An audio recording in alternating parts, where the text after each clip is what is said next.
Here we have Steel Star Beast Giga Phoenix from Seiju Sentai Gengaman, 1998. This became the Stratoforce Megazord from Power Rangers Lost Galaxy from 1999. Again, this is another one of those that, like, the box is ridiculously nice for being the age that it is. It is just so clean and tight. This one has been opened, but it is essentially opened, inspected, and closed. And I'm going to open it again. But a nice thing, and I don't know if this is what this is for, but you know, sometimes these things feel like there's a little bit of a vacuum when you're pushing them in and out. Little air holes in the bottom to allow you to get the tray out easily. So basically it's comprised of 5 vehicles called Giga Wings, and you know, Giga Wing 1, 2, 3, 4, 5, etc. This toy was released in the US, with the only difference being the color of the cockpits. So that is it. Everything else is identical, metal content, etc. This is a Chogokin release, giving it the number GD14. So not only is it a Super Sentai bot, but it is a Chogokin. Pretty neat. There's not a lot of metal in it, but there's metal in it. By this phase with Super Sentai toys, gone are the cool box covers with the little clear windows and the cellophane. We're solely into just styrofoam trays and this stuff. Oh, that's never been taken off. That's kind of cool. So, instructions and stickers in there. And then you have all of the little individual ships.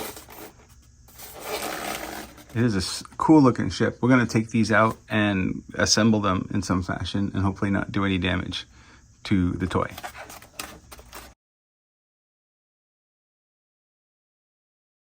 So here are the vehicles.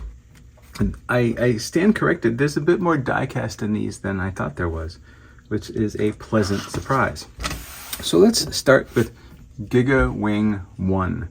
Again, these don't have stickers applied, but they I don't really need them. And also, putting this together reminded me a lot of things like Combattler V and Voltus 5, the multi-segmented combining robots. It just has a different look, but it kind of does the same thing, which is neat. So this is, of course, makes the upper arm section. Is there any metal in this one? I don't think there's any metal in this vehicle, but it does feel pretty hefty, so there might be some hidden in there that I'm not quite realizing. Maybe this bottom plate is metal. I think that is metal, but it's a good vehicle. It doesn't really, these don't really do anything, but you can sort of see hints of what's going to happen with, the head and all of that. So that's kind of fun. Second one is Giga Wing 2. Again, a nice hefty vehicle with a good feel to it. Kind of feels like there should be like a pilot in here or something. One thing about this thing is I don't think there's any other, like, it's the 5 ships and then a robot. There's no like ship mode where they all combine that I know of. But again, really hefty, and I like the chrome details here. The chrome is always wonderful on these toys, and again, it has a nice sense of heft to it. I think the only thing that's really missing with some of these is maybe wheels to roll them around, is what it is. Okay.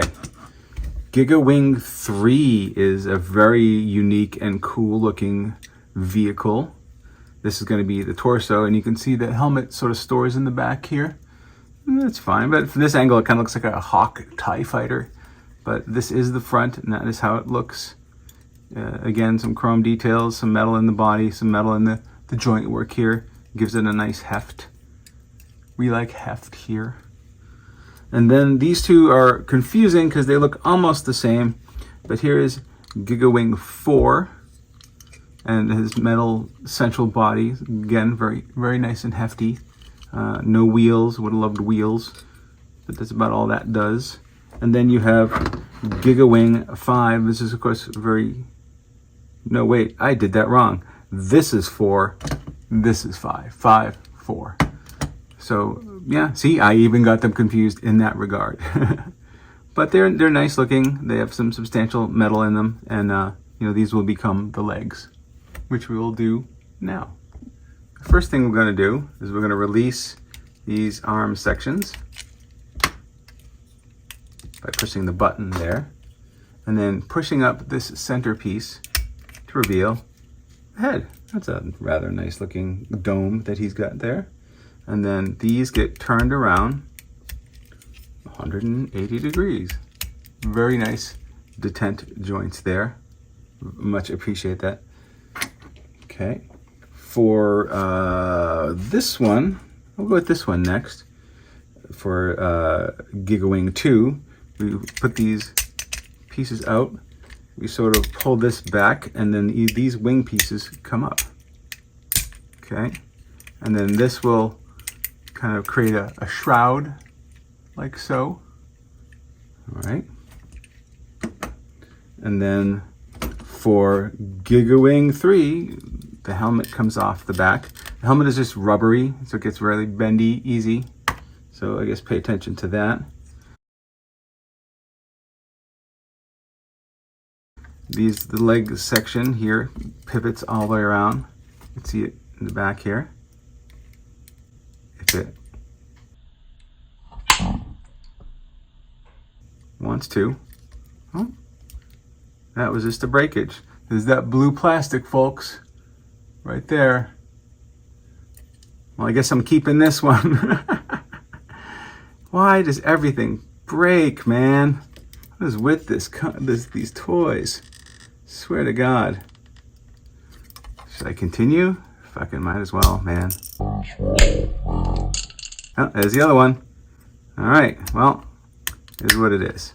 Okay, so that did that, and then we got, what do we got here? This comes down.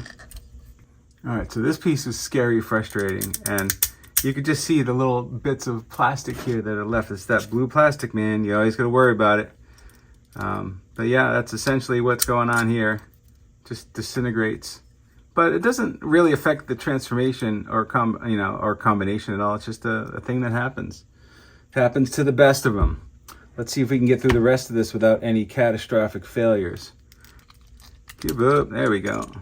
That's how that leg goes, and then these go. I think they go back. Do not breaky. Do not breaky. Okay. All right. There we go. That's one leg. Think that you go in here.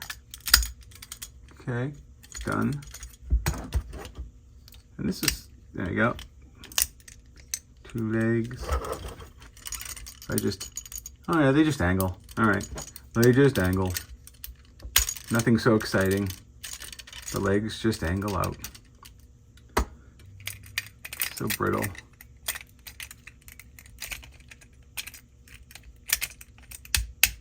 Okay, that went around like this, and then the hands go up in this business, and you notice there's a little spring there.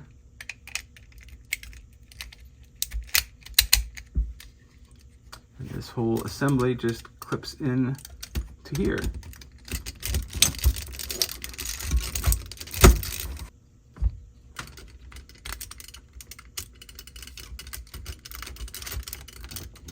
On the head. It doesn't really, like, I don't know, it's supposed to like fit on here, I guess that's what it's doing.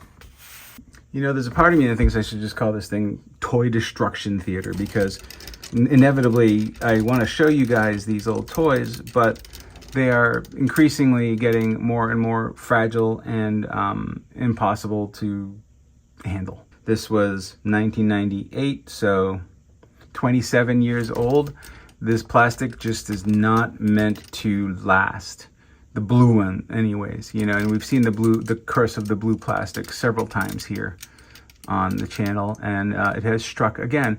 Now again, it doesn't like really affect this breakage doesn't really affect the transformation. It is there. I don't know what the future holds for this piece. It is cool, but you know, I might be cursed.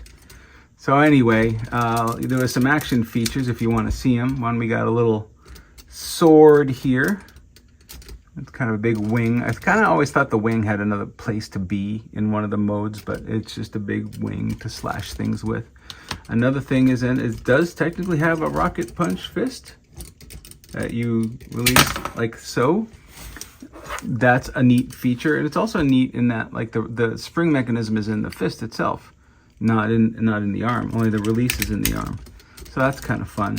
Yeah, I mean, what can I say? I am disappointed in that it broke. I'm disappointed this doesn't like lock in a little better. It's disappointment again. I guess that's something we all have to learn about life is it's a series of disappointments, and I guess it's how you handle those disappointments that matters. With that thought, I'll leave you. I'm kind of bummed now. And there's little pieces all over this little broken piece. I don't know, man. I'm kind of over it. But hey, this has been Josh from CollectionDX. Thanks for watching and commiserating.